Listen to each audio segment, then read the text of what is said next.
Estamos aqui na presença do advogado especialista em direito de família e sucessões, advogado Rodson Carvalho. Obrigada pela presença, Rodson, por contribuir aqui com o nosso trabalho. Nós passamos o caso prático para você e gostaríamos de fazer alguma pergunta a respeito.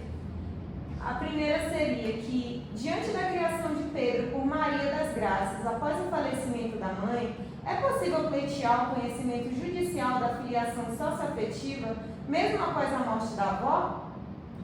Olha, já pensou se todo neto pleiteasse a socioafetividade? Mas, apesar de parecer estranho, esse assunto já é discutido há muito tempo. O Instituto Brasileiro de Direito de Família, já desde antes dos anos de 2020, já se discutia a possibilidade, né? E em 2022 teve um caso que ficou muito famoso, muito emblemático, que o STJ reconheceu o direito do neto, inclusive maior de idade, porque quando se fala em reconhecimento de socioafetividade, é muito comum a gente imaginar que é um menor, mas inclusive maiores de idade também podem requerer esse direito. E nesse caso, o neto tinha a mãe ainda viva, então tinha a mãe registrada e mesmo assim, comprovando a relação de socioafetividade, ele conseguiu fazer a socioafetividade avoenga, né, e conseguiu constar na certidão de nascimento e nos documentos pessoais como mãe, a avó e a mãe biológica, né? Então a dupla maternidade. Então, apesar de não ser tão comum no judiciário de um neto pedir a socioafetividade, apesar de na prática a gente saber que isso ocorre muito, né, dos netos pedirem dos avós, é muito comum, não é tão comum assim no judiciário, mas é totalmente possível. O IBDFAN já falava sobre isso há muito tempo e o STJ recepcionou, então totalmente possível o reconhecimento. A respeito desse reconhecimento, uma vez reconhecido, quais os efeitos jurídicos na esfera sucessória e familiar? Se reconhecer a socioafetividade, mesma coisa, por exemplo, de um filho, né, que reconhece ele com o padrasto, com a madrasta, vai suceder como se filho fosse. No caso que vocês passaram para mim, são dois, né, são dois filhos, então ficaria um terço ali para cada um, porque ela é viúva, né, não teria a questão do matrimônio, então seria um terço ali dos bens para cada um. O suposto impedimento do contato entre a Maria da Graça e seus outros filhos, se for comprovado, pode ser interpretado como alienação familiar inversa, e se existe amparação legal para aplicar no caso entre os avós e os filhos, ou seja, ele restringido no autoria parental? Olha, outra coisa que não é tão comum assim no judiciário é a alienação parental para os avós. Mas a própria lei de alienação parental, ela fala que os avós podem substituir os genitores, né, em caso de alienação, é totalmente possível, só não é muito comum de acontecer. No caso, se realmente se comprovar a alienação parental, no caso a inversa, né, que seria o neto fazendo ali, pedindo de ver, olha, legalmente falando, é possível sim, mas a ação de alienação parental é o que eu estou falando da teoria. A teoria fala que é possível. É muito comum você jogar alienação parental no Google, no ChatGPT, ele te passa os casos, você deu dois casos e pronto, configurou a alienação.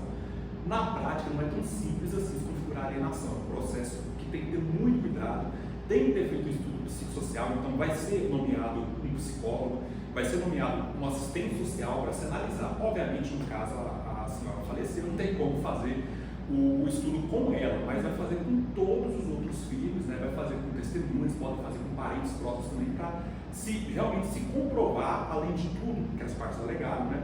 Realmente se comprovar que a alienação existiu ou não. Então, é possível? Possível é, mas a alienação parental não é um processo simples, tá? Tem que ter um estudo muito aprofundado, muito cuidadoso também com a ação. Certo, a gente, como o Renato falou sobre a filiação socioafetiva, nesse caso, se ela fosse reconhecida de Pedro, né, a filiação socioafetiva, ele passaria a herdar, ser um dos herdeiros na condição necessária? Sim, seria o herdeiro necessário, como se filho fosse mesmo. Ele ia receber a mesma contraparte dos outros filhos, sem nenhuma distinção, sem nenhum preconceito. Tanto que fala que na sucessão, né, o vínculo ele pode ser biológico, pode ser civil. Reconheceu a socioafetividade como se filho fosse. A existência de um testamento que favorece exclusivamente a Pedro, que é o neto nesse caso, ela pode ser interpretada como um reflexo da afetividade predominante na relação familiar? Olha, para comprovar a questão da socioafetividade, pode ser usado sim o testamento, até porque se a avó ali colocou que realmente queria deixar todos os bens, colocou a sua vontade, então entende-se que ela tinha um afeto muito grande por essa pessoa. Pode ser um documento usado para se comprovar a sua subjetividade. Contudo, ele está, no caso, ela doou, né, todos os bens somente para o neto. Nesse caso, mesmo que se comprovasse a socioafetividade, ainda seria uma doação inoficiosa, ainda não teria validade, porque, como vocês sabem, né, alcançou a legítima. Agora, tem um porém.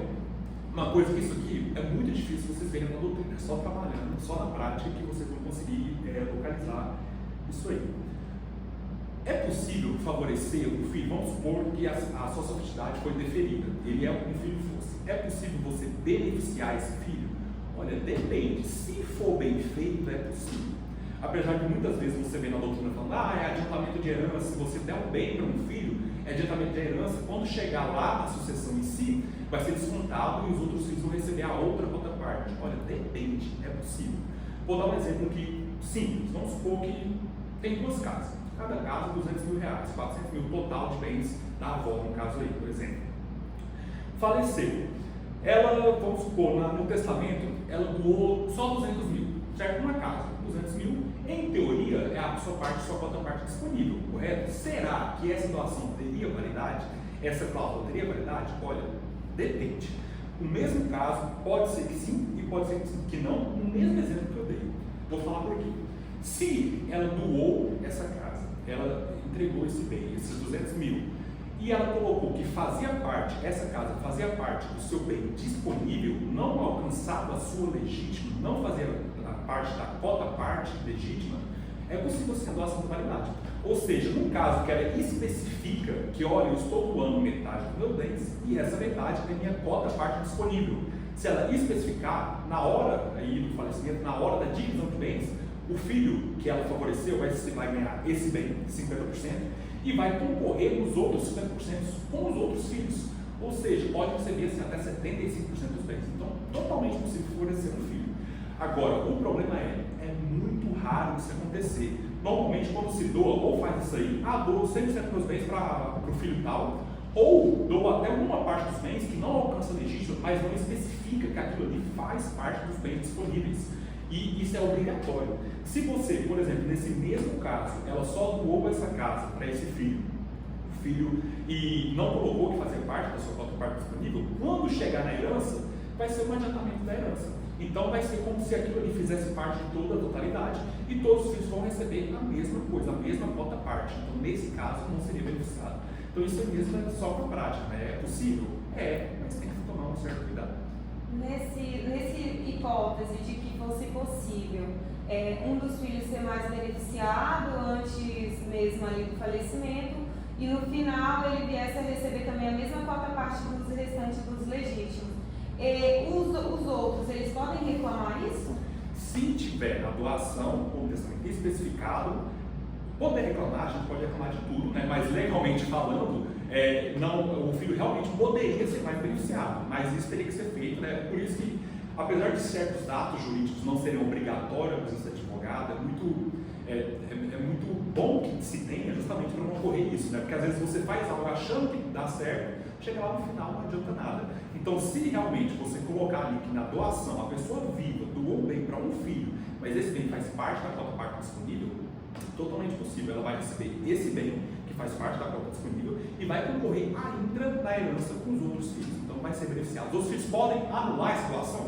Não pode, porque nesse caso não seria uma doação inoficiosa, né, que é uma doação que alcança a legítima e ficou especificado que fazia parte do que poderia se dispor. Doutor, dentro do caso, a gente vê que o Jorge e a Cláudia, né, os restantes dos filhos, eles ajuizam a ação de inventário com 3 pedidos. Dentre eles, que Pedro teria manipulado e impedido contato com o restante da família. O senhor tem como abordar um pouco sobre esse tema de afastamento? Se eles realmente conseguirem comprovar isso, como eu falei, esses casos na prática não é nem um pouco simples de se comprovar, mas vamos supor que eles consigam comprovar que houve realmente alienação parental, então a inversa, no caso, né, a alienação avô-membro, no caso, então realmente é totalmente possível a aplicação até de multa para o Pedro, né, porque além de todas as consequências de prática, a alienação parental ainda tem a questão de aplicação de multa, né, então seria possível, mas como eu falei, é um processo um pouco, tem que se tomar um pouco de cuidado, não é simples, mas totalmente possível sim. E que a disposição testamentária, né, violou toda a legitimidade ali dos herdeiros. Esse também é um outro problema, né? Como eu falei, se você tem herdeiros necessários, né, você tem a legítima, 50% dos bens são para esses herdeiros necessários.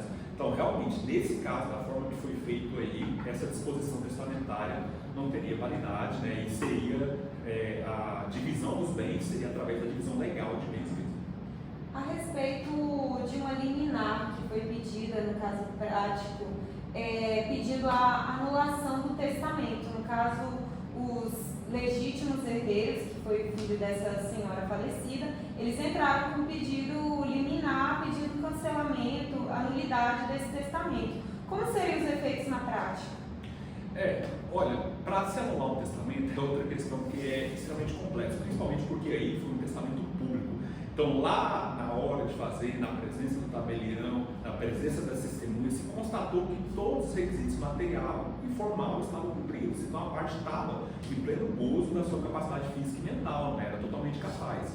Então, para você comprovar que depois disso a pessoa não tinha essa capacidade civil, a pessoa não estava em perfeito estado, olha, é extremamente complexo. E a chance dessa alegação dar certo é muito pequena.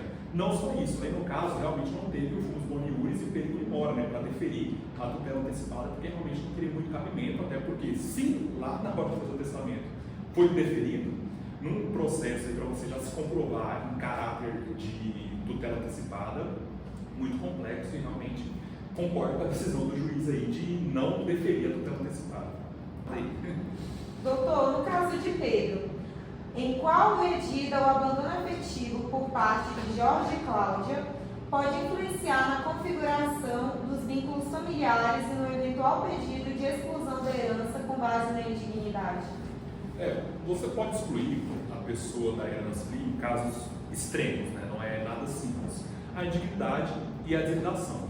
Indignidade em casos mais graves, como tentativa de homicídio, como crimes contra a alma de forma grave, ou você tentar impedir o testador de dispor seus bens da maneira que ele preferia. Afinal, os bens é dele.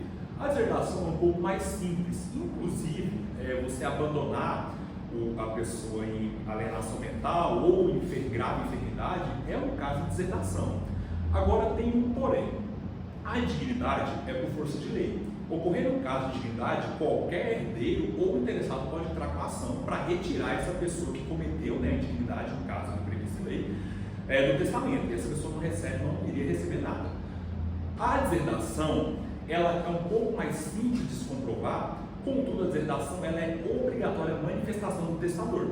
Então, no caso de abandono, no caso do testador ali retirar por abandono, ele teria que colocar no seu testamento de forma expressa que os outros filhos ali abandonaram ela, né? Meus filhos abandonaram, portanto não quero que eles participem da minha herança, eu quero que meus bens fiquem 100% por Pedro. Nesse caso, seria possível, se comprovar, porque isso tem que se comprovar, tá? Então, vai ver a vontade do testador e vai ver se realmente isso ocorreu. Se realmente houve esse abandono ali, a pessoa idosa, está em alienação, está em enfermidade, foi abandonada, é possível deserdar e retirar o testamento? Totalmente possível, não é simples, né? Como nada no direito praticamente mas é totalmente possível, contudo isso tem que estar expresso. No caso, ela fez o testamento, ela só falou que queria que os bens dela ficassem 100% para o Pedro.